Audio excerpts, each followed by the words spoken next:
The 500th suitor, a towering aristocrat from the crystalline spires of the Aurelian hegemony, did not weep when Princess Elara dismissed him, but the silence that followed his exit carried the crushing weight of an entire empire's dying hope. For 3 standard months, the great hall of the Zenith Citadel had played host to the finest specimens the known galaxy had to offer. Genetic paragons, brilliant strategists, and immortal poets had all stepped forward, offering their worlds, their accomplishments, and their very souls to the young ruler of the Valis Directorate. Yet, Elara had watched them all with the same detached, clinical indifference, realizing with a heavy heart that perfection was a remarkably sterile thing.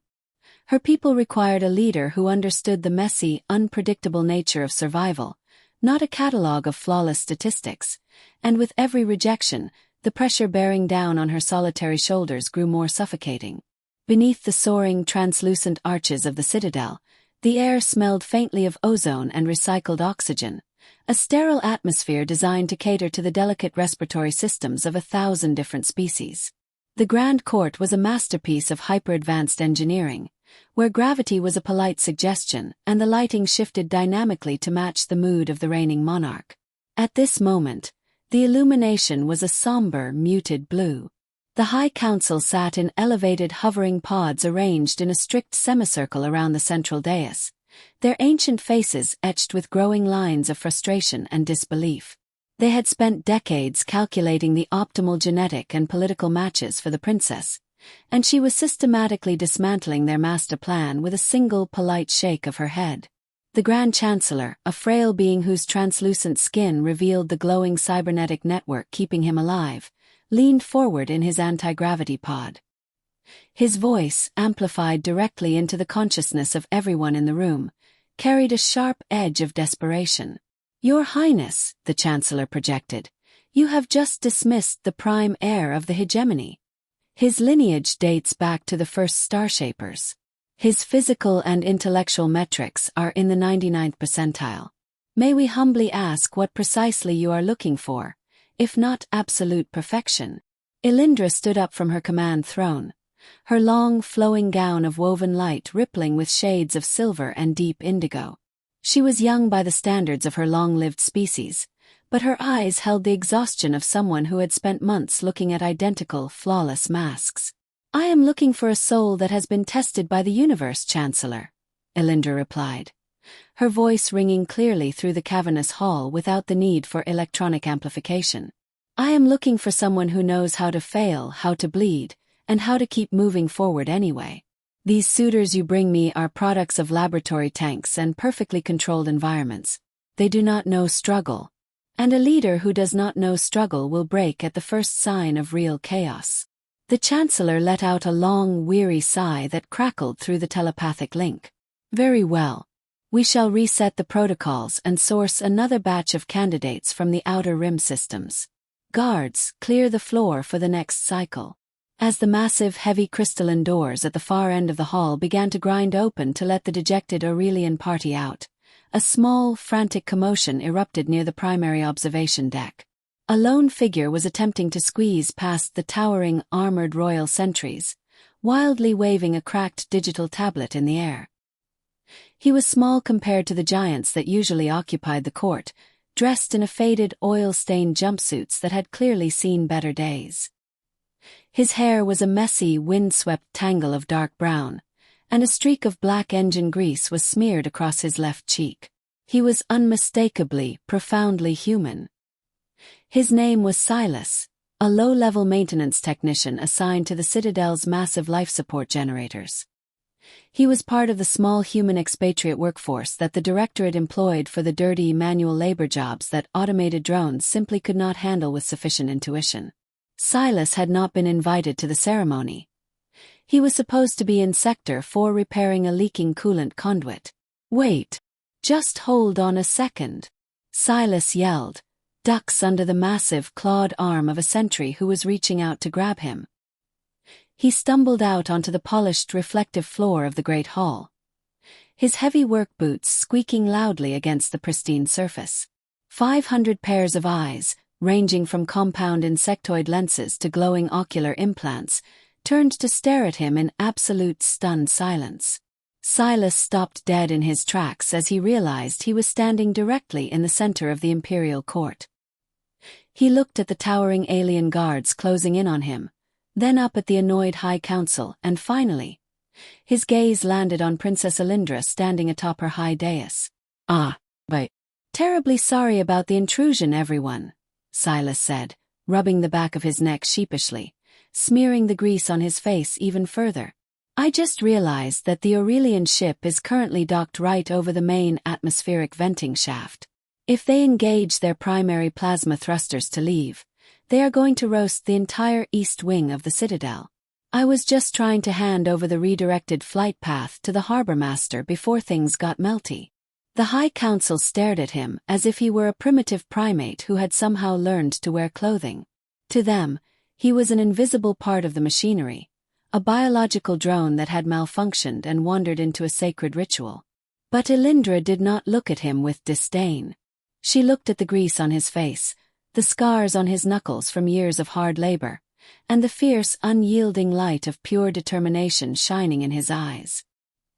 He didn't have a perfect genetic code or 1,000 conquered worlds to his name.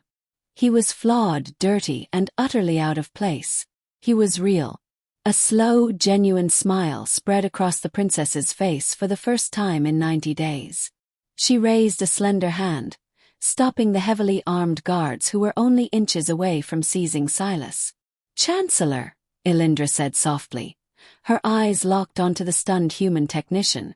Cancel the search for the next batch of suitors. The Grand Chancellor blinked rapidly. Your Highness. Elara pointed a finger directly at Silas, who was still holding his cracked tablet and looking incredibly confused. I want him, she said firmly. I choose the human. The collective intake of breath from the assembled court was so sharp it felt as though the atmospheric processors had briefly reversed their flow. 500 pairs of eyes, ranging from glowing biological optics to complex compound lenses, stared in absolute, paralyzing shock at the grease-stained human standing in the center of the pristine floor. Silas blinked, his mind struggling to process the princess's words. He looked to his left, where a massive, multi-armed heavy infantry captain stood, and then to his right at a floating, crystalline life form. Finding no one else standing directly in the crosshairs of her gaze, the terrifying reality settled over him like a heavy blanket. She was looking at him. The Grand Chancellor's translucent skin flickered with a sudden, violent pulse of warning red light. Your Highness, his telepathic voice boomed through the chamber, ditching its usual diplomatic polish for raw, unadulterated panic. This is highly irregular. This is a manual labor unit. He is not a candidate.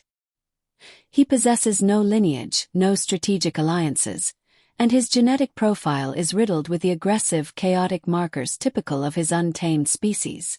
The computer did not even scan him. Elara did not look away from Silas. Instead, she took a slow, deliberate step down from her raised command throne, descending the floating steps until her light-woven gown brushed against the cold, reflective floor. The computer did not scan him because the computer was looking for perfection, Chancellor, Elara said, her voice cutting effortlessly through the rising murmurs of the court. The computer was looking for predictability.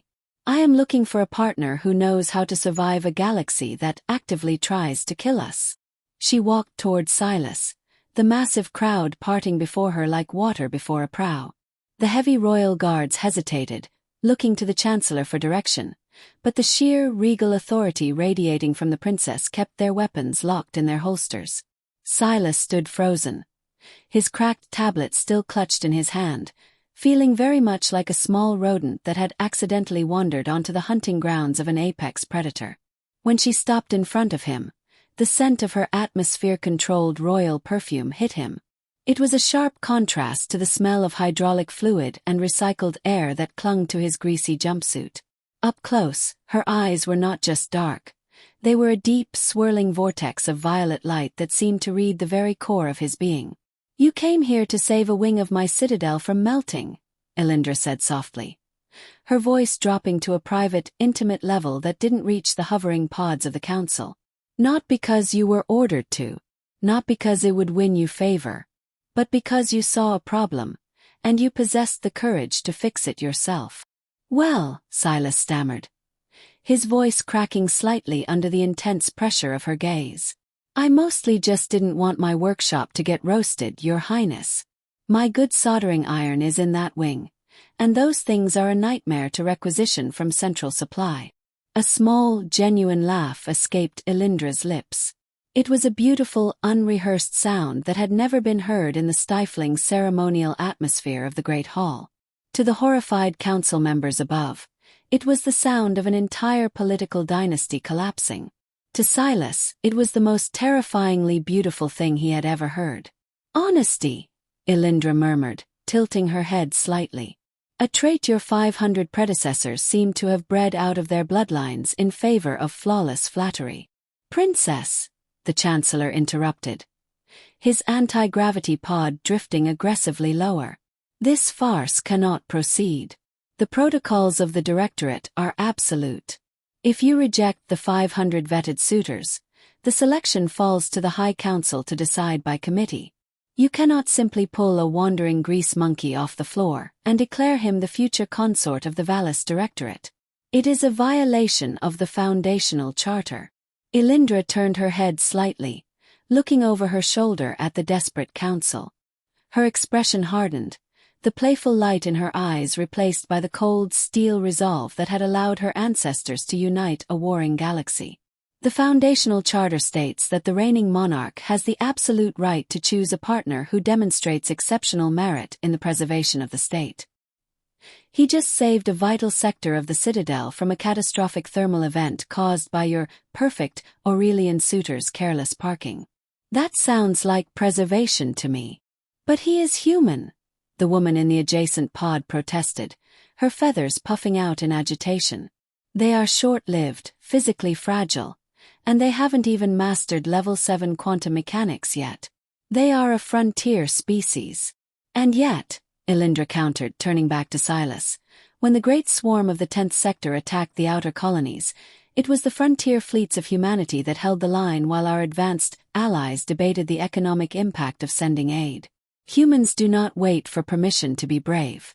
They do not calculate the odds before they bleed for others.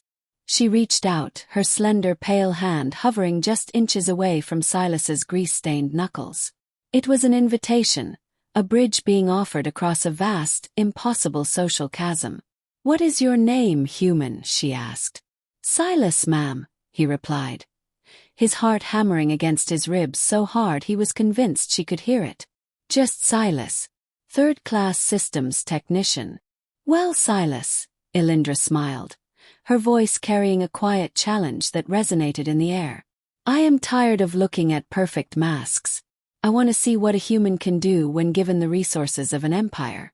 Will you take my hand and help me keep this galaxy from falling apart? Silas looked down at her pristine hand, then back at his own filthy, scarred fingers. He looked at the cracked tablet containing the flight path that no one else had bothered to check. Then, with a slow, deep breath that steadied his racing heart, Silas slipped his hand into hers.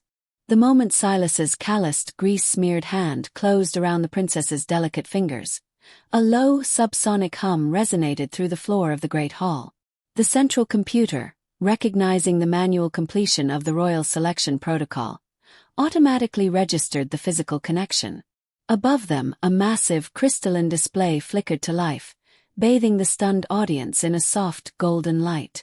The glowing holographic letters quickly rearranged themselves, clearing the complex mathematical data of the previous 500 failed candidates.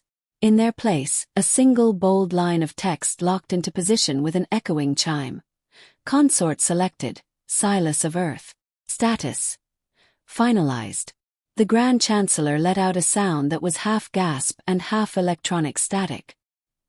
He collapsed back against the cushioned interior of his hovering pod, his glowing cybernetic network frantically pulsing a chaotic array of warning colors. The rest of the High Council erupted in a cacophony of overlapping voices, their carefully maintained composure instantly vaporizing into pure, unfiltered panic. The highly advanced algorithms that had governed the Empire's political stability for over 10 centuries had just been shattered by a man who didn't even have a formal title. Elindra did not let go of Silas's hand. She tightened her grip, drawing strength from the solid, unyielding reality of his presence.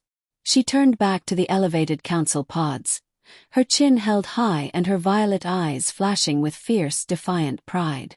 "The system has recorded the Union, Chancellor," Elindra stated, her voice carrying a cold, razor-sharp edge that instantly cut through the loud arguments of the room. "The choice is made. By the laws of the Valis Directorate, Silas is now protected under the royal sovereign mandate. Any further protest will be treated as an act of open sedition against the throne." The chamber fell into a sudden, heavy silence. The older council members looked at one another with grim expressions, realizing that the young princess had played them perfectly. She had used their own rigid, unbending protocols to force their hand. Silas, meanwhile, was experiencing a very personal, very quiet form of internal panic. He stared down at his hand intertwined with hers, noticing that his black engine grease was now smeared all over her pristine, glowing silver sleeve.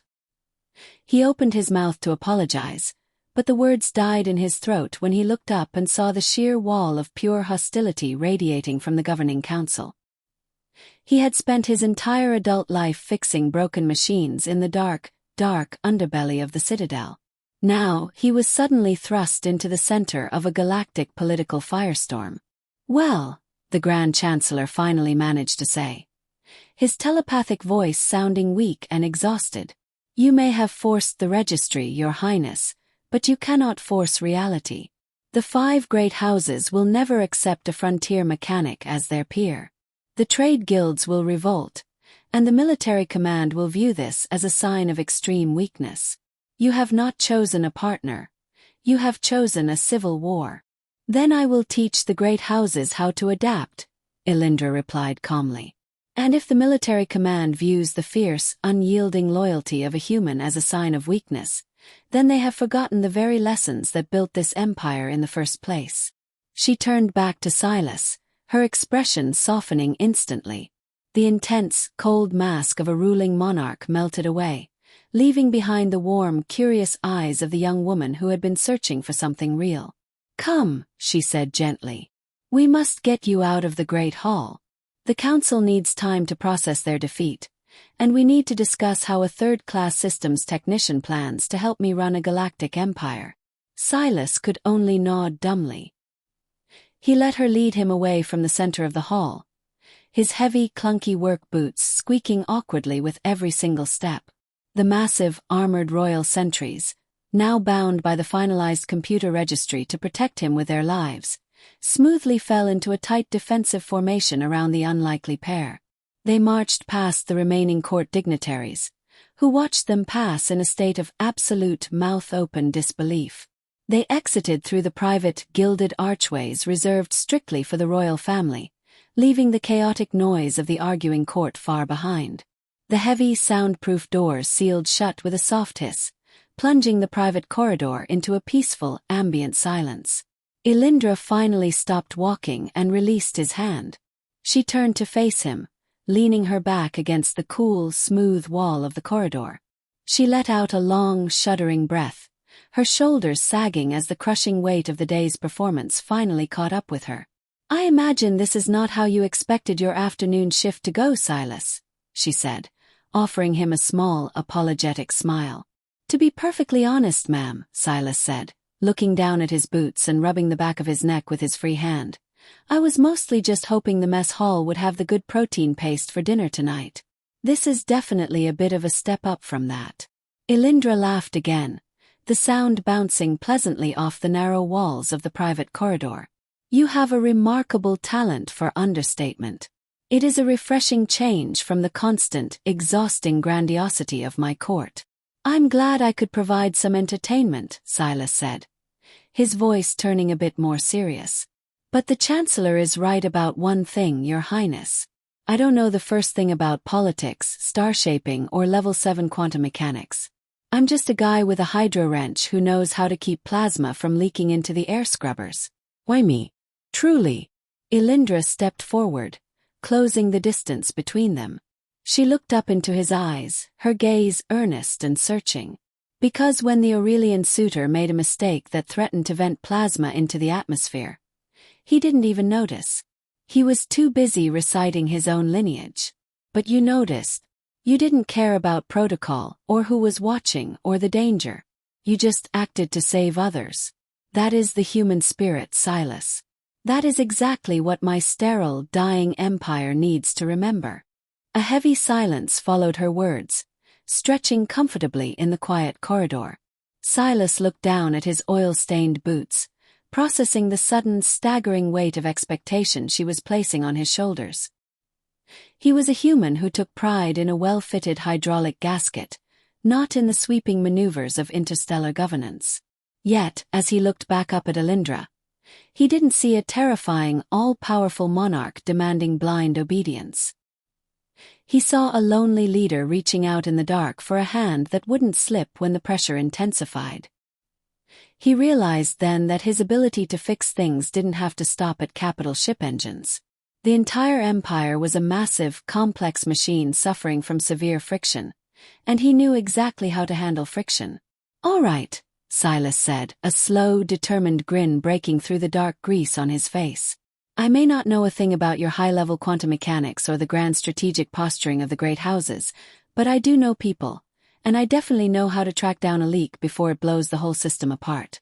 If you are willing to teach me how to speak like a proper high-born noble, I'm willing to stand by your side and make sure no one tries to dismantle your throne from underneath you."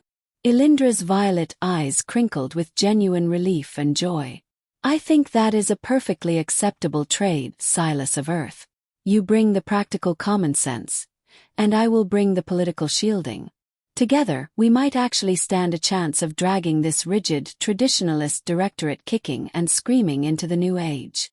She offered him her arm, not as a commanding gesture of royalty to a subject, but as an equal offering a mutual partnership. Silas wiped his palm on his jumpsuit one last time, chuckled at the futile effort, and looped his arm through hers. They did not return to the grand ceremonial chamber. Instead, Elindra led him through a maze of secured private corridors toward the high balcony that overlooked the sprawling, luminous capital city of the Directorate. As they stepped out into the open air, the vast city stretched out below them like a field of glowing, bioluminescent circuits. Towering spires of light-capturing crystal reached toward the stars, while thousands of anti-gravity vehicles flowed in organized, silent rivers of light between the floating districts.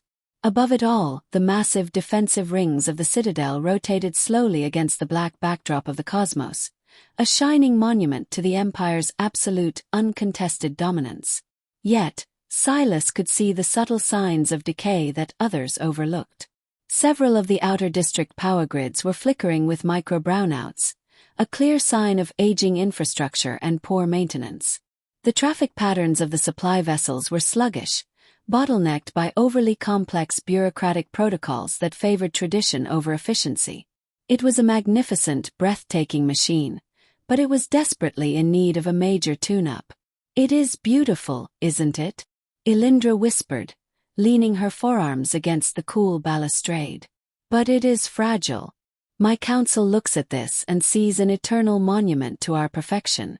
I look at it and see a system running at critical capacity with no backup generators in place." "Well," Silas said, stepping up beside her and looking out over the glowing metropolis, "the good news is that you've just hired the best repairman in the quadrant. We will start by bypassing the unnecessary red tape in the outer districts and stabilizing those flickering power grids. Then we will take a look at the trade lanes. If we treat the Empire's logistics like a massive fueling line, we can clear out the clogs and get things moving smoothly again." Elindra turned to look at him, her heart swelling with the absolute certainty that she had made the right choice. The 500 perfect suitors would have spent hours composing flowery poems about the beauty of the city's lights. Silas was already looking at the blueprints, figuring out exactly how to make them shine even brighter. Suddenly, a soft chime sounded from the tablet still clutched in Silas's left hand. He looked down and laughed, shaking his head in mild amusement. "What is it?" Elindra asked, stepping closer to look at the cracked screen. "It's an automated notification from Central Maintenance," Silas said, turning the screen so she could see the flashing red text. It says that Technician Silas has failed to report for his scheduled maintenance shift in Sector 4 and is officially being docked half a day's pay for unauthorized absence. Elindra burst out laughing, the bright musical sound carrying on the high-altitude breeze of the balcony. "Remind me to speak with the Central Maintenance Director tomorrow morning," she said, wiping a tear of amusement from her eye. "I think we can find a way to make up for your docked pay. Perhaps a promotion to Royal Grand Sovereign Consort comes with a slightly better compensation package." "I don't know," Silas said, putting the tablet in his pocket and looking up at the countless stars shining brightly above the alien city. "It's going to be hard to beat the benefits of third-class technician status. We get free access to the automated synth coffee machines in the break rooms. I think I can arrange for a private synth coffee machine in our personal quarters," Elindra promised, her voice dropping to a soft, warm whisper as she leaned her head gently against his shoulder. Silas smiled, wrapping his arm around her. The grease on his fingers stained the silver fabric of her gown once again, but neither of them cared in the slightest. The 500 perfect suitors were gone, leaving behind a flawed, scarred, and fiercely determined human mechanic. And as they stood together overlooking the vast alien night, Silas knew that the galaxy was about to get a whole lot more interesting.